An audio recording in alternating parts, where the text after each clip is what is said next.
اعوذ باللہ من الشیطان الرجیم، بسم اللہ الرحمن الرحیم۔ سورہ یونس شریف کی آیت نمبر 57۔ اللہ تبارک و تعالی ارشاد فرماتا ہے، یا ایھا الناس قد جاءتکم موعظۃ من ربکم وشفاء لما فی الصدور وہدی ورحمۃ للمؤمنین۔ ترجمہ: اے لوگو، تحقیق تمہارے پاس تمہارے رب کی طرف سے نصیحت آئی۔ اس ترجمے میں لکھا ہے آ گئی ہے، اعلیٰ حضرت فرماتے آئی، اور شفا دلوں کی بیماریوں کی۔ اعلیٰ حضرت کا ترجمہ اس سے تھوڑا مختلف ہے۔ ترجمہ کنز ایمان ہے، اور دلوں کی شفا کے لیے اور ہدایت و رحمت، یہ لکھتے ہیں مومنوں کے لیے۔ اعلیٰ حضرت فرماتے ہیں اور ہدایت ایمان والوں کے لیے۔ یہ جو میں ریکارڈ کر رہا ہوں، اس میں بنام رب کا پیغام، اپنے بندوں کے نام، اس نام سے یہ پیغام ہے، دل چاہا کہ آپ تک پہنچاؤں۔ دیکھیں، توجہ فرمائیں، اور اس بارے میں اگر آپ کو مزید معلومات ہو تو برائے کرم، برائے مہربانی آپ اطلاع فرمائیں۔ لکھا ہے، دین و شریعت کا خلاصہ حقوق اللہ اور حقوق العباد کی ادائیگی ہے۔ یہ حقوق کیا ہیں اور ان کی وضاحت قرآن مجید میں کی درج ذیل آیات سے ہوتی ہے۔ آئیے ان آیات کو پڑھیں، سمجھیں اور اپنی اصلاح کریں۔ قرآن مجید کے متعلق اس میں فرمایا جاتا ہے، سب سے پہلی ہے اس میں پہلی لائن میں توحید۔ توحید جو ہے واحد سے بنا ہے۔ توحید اللہ کے لیے استعمال ہے، ٹھیک ہے، اور آپ کے رب نے فیصلہ کر دیا کہ تم صرف اسی کی عبادت کرو۔ بلا شبہ رب ذات باری تعالیٰ ہی ذات توحید ہے، اور اللہ کے سوا کسی کو بھی عبادت نہیں کی جا سکتی۔ عبادت کے لائق صرف اور صرف اللہ رب العزت کی ذات ہے۔ تو توحید کا معنی، توحید کے اشارتاً یہ بات سمجھ میں آتی ہے، اور آپ کے رب نے فیصلہ کر دیا۔ کس کے رب نے؟ اللہ کے رسول صلی اللہ تعالیٰ علیہ وسلم کے رب نے فیصلہ کر دیا کہ تم صرف اسی کی عبادت کرو، یعنی صرف اللہ کی عبادت کرو۔ اب آتا ہے حقوق والدین، ماں باپ کے حقوق۔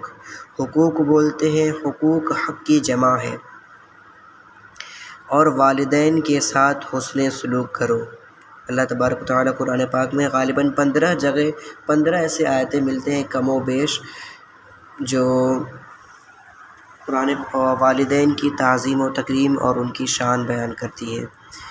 تو اور والدین کے ساتھ حسن سلوک کرو، اور تمہاری موجودگی میں ان میں سے کوئی ایک یا دونوں ہی بڑھاپے کو پہنچ جائیں تو ان کا ادب و احترام ملحوظ رکھنا، اور انہیں اف بھی نہ کہنا، اور نہ ڈانٹ ڈپٹ کرنا، اور ان سے نرم لہجے میں بات کرنا،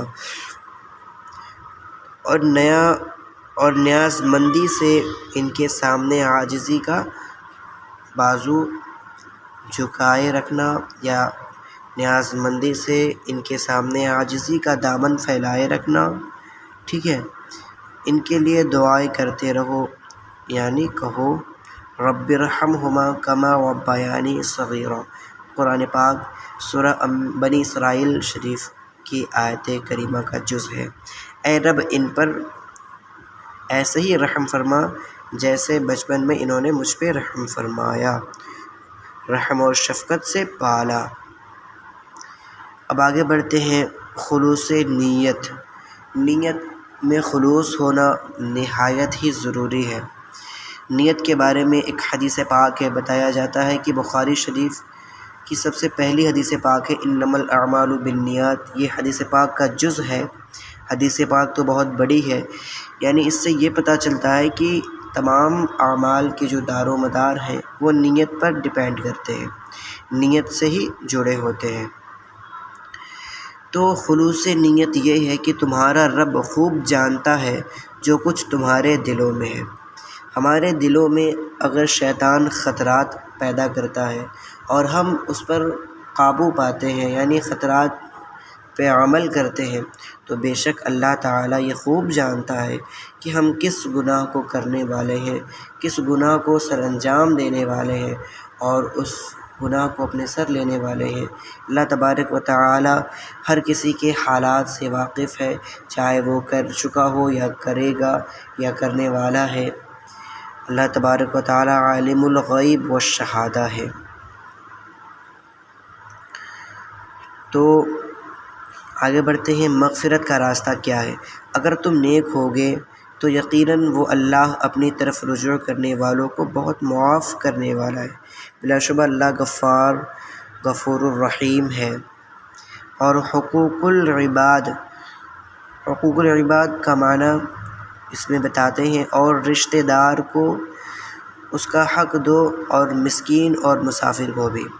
یعنی حقوق العباد سے مراد تمام آپ کے اکابرین، احباب و کرام، جو بھی آپ کے اپنے ہیں، سب کا آپ پر حق ہے۔ خاص رشتہ دار ہیں، بھائی بہن پڑوسی یا دور دراز کے تمام رشتہ دار جو بھی آپ کے ہیں، سب پر آپ کا حق ہے ان کا خیال رکھنا، آپ کے استطاعت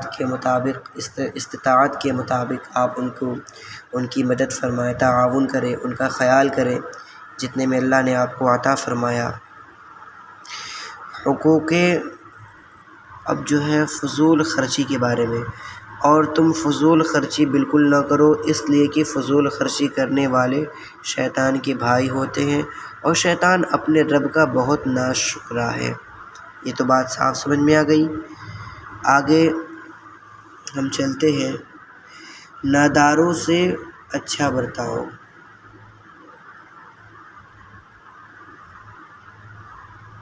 کیا ہے؟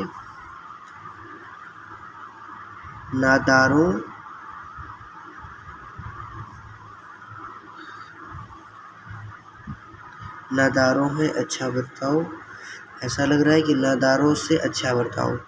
اور اگر تمہیں ان ضرورت مندوں سے، نادار بولتے ہیں ضرورت مند لوگوں کو، ٹھیک ہے،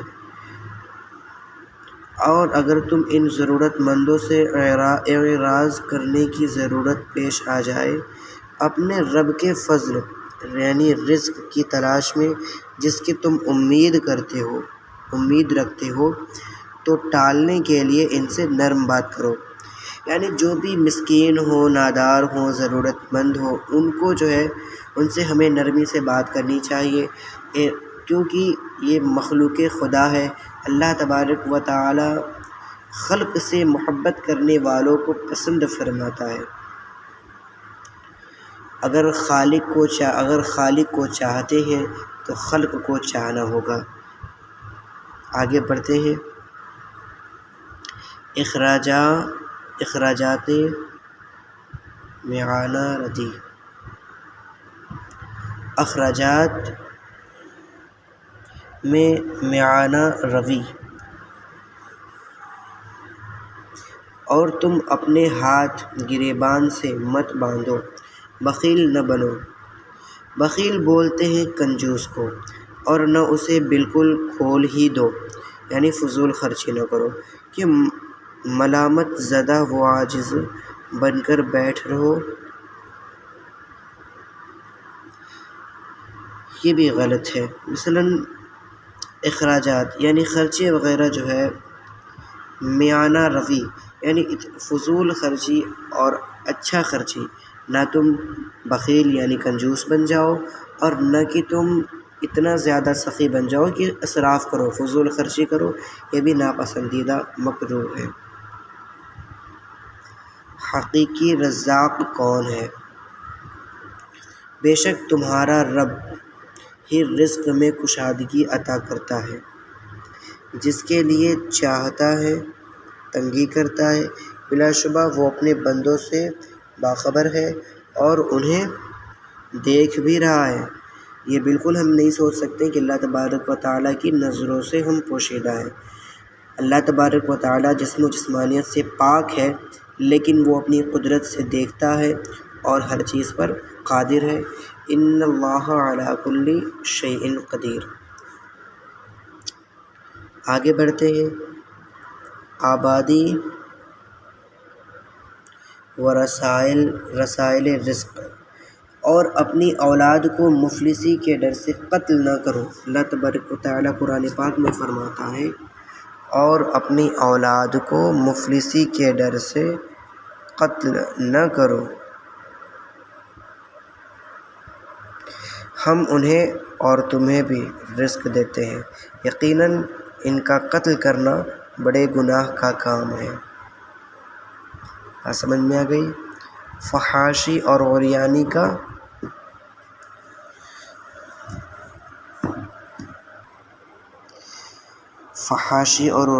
کا سد باب، اور زنا کے قریب نہ جاؤ۔ زنا بولتے ہیں بلاత్కాری، اور جس کو ریپ وغیرہ انگلش میں کہتے ہیں۔ زنا سب سے برا اور بہت ہی گندا گناہ ہے، اس کے قریب نہ جاؤ، وہ بے حیائی کا کام ہے اور برا راستہ ہے۔ آگے، انسانی جان کی قدر اور سوائے حق، قصاص وغیرہ کے کسی جان کو نہ مارو جسے اللہ نے حرام قرار دیا ہے، اور جسے مظلومیت سے مار دیا گیا تو ہم نے اس کو وارث کو غلبہ یعنی قصاص یا دیت لینے کا حق عطا کیا ہے، بس وہ بدلہ لینے میں زیادتی نہ کرے، بلا شبہ وہ اللہ کی طرف سے مدد کیا گیا ہے۔ یہ بھی بات سمجھ میں آتی ہے۔ انسانی جان کی قدر، انسان کی جو اپنی زندگی ہے اس کی بھی ایک قدر ہے، یعنی اگر کوئی کسی کو مار دے، قتل کر دے، تو اس کا قصاص صرف اور صرف ولی کو ہے، مطلب باپ کو قتل کرتا ہے تو اولاد اس کا قصاص لے سکتا ہے، اولاد کو قتل کرتا ہے تو باپ یا اس کی ماں یا اس کا جو بھی ولی ہے اپنا ہے وہ اس کا قصاص لے سکتا ہے۔ یہ جو ہے شریعت سے اجازت ہے۔ آگے بڑھتے ہیں۔ مال یتیم کی حفاظت، اور نہ قریب جاؤ تم یتیم کے مال کے مگر ایسے طریقے سے جو بہت بہتر ہو، یہاں تک کہ وہ اپنے جوانی کو پہنچ جائے۔ اس کا مطلب یہ ہے کہ مال یتیم کے مال کی حفاظت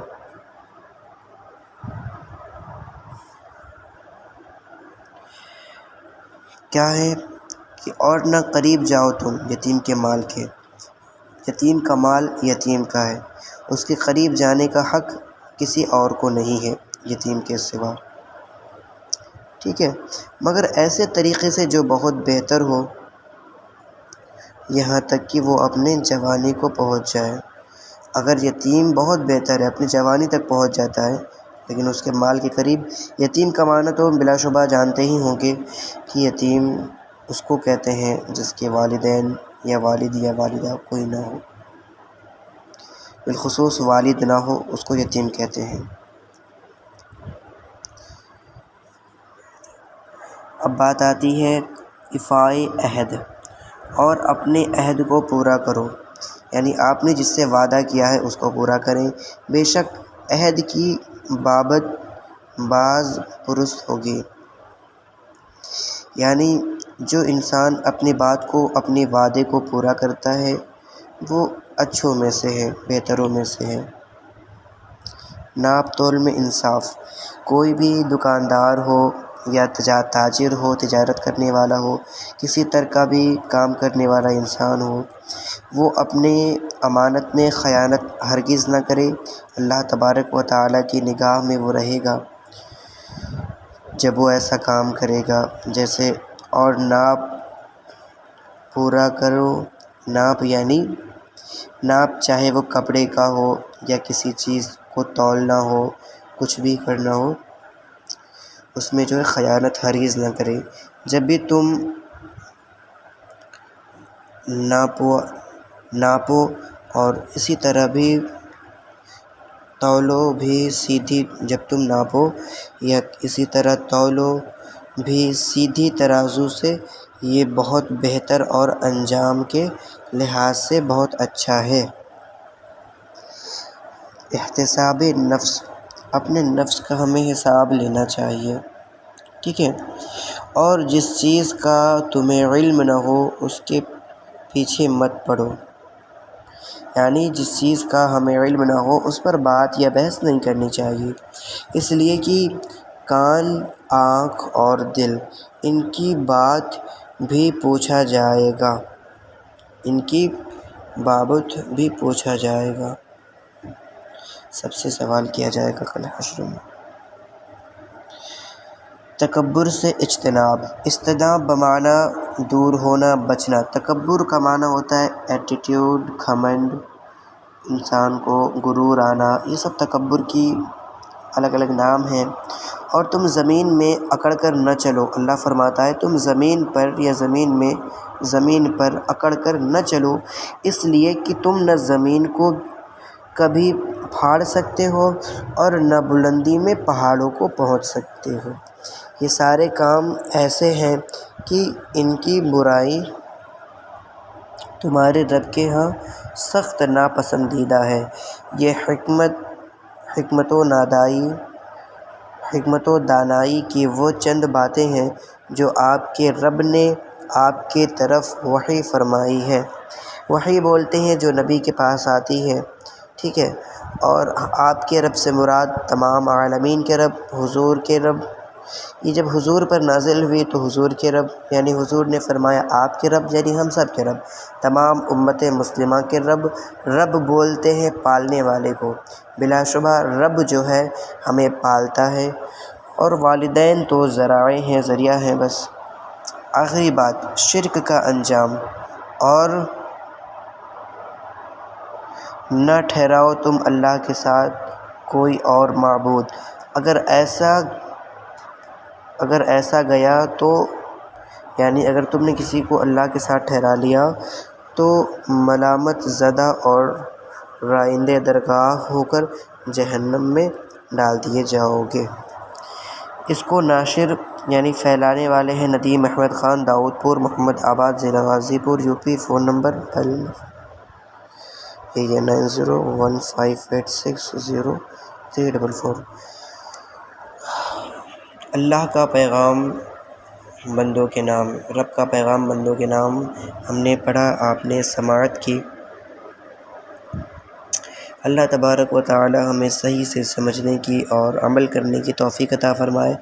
آخر کے بعد شرک کہتے ہیں اللہ کی ذات کے ساتھ شریک کرنا، اور کچھ لوگ ایسے بھی ہیں جو کسی بھی بات کو یعنی کسی بزرگ کی تعظیم کو، بزرگ کے بارگاہ میں جانے سے، بزرگ کو محبت کرنے سے، یعنی ہم انہیں اس لیے محبت کرتے ہیں کہ وہ اسلام کے ایک خاص باشندے ہوتے ہیں اور اللہ کے محبوب و مقربین میں سے ہوتے ہیں، تو ہم ان کو اس لیے مانتے ہیں، ان کی تعظیم و تکریم کرتے ہیں، نہ کہ ان کو معبود مانتے ہیں۔ اگر کوئی جاہل شخص، کوئی مجہول شخص ان کے پاس جاتا ہے اور سجدہ کرتا ہے تو اس کا یہ معنی ہرگز نہیں ہوتا کہ وہ کوئی سنی عالم سے تعلق رکھنے والا ہے یا پھر کوئی سنی عالم کا فعل ہے۔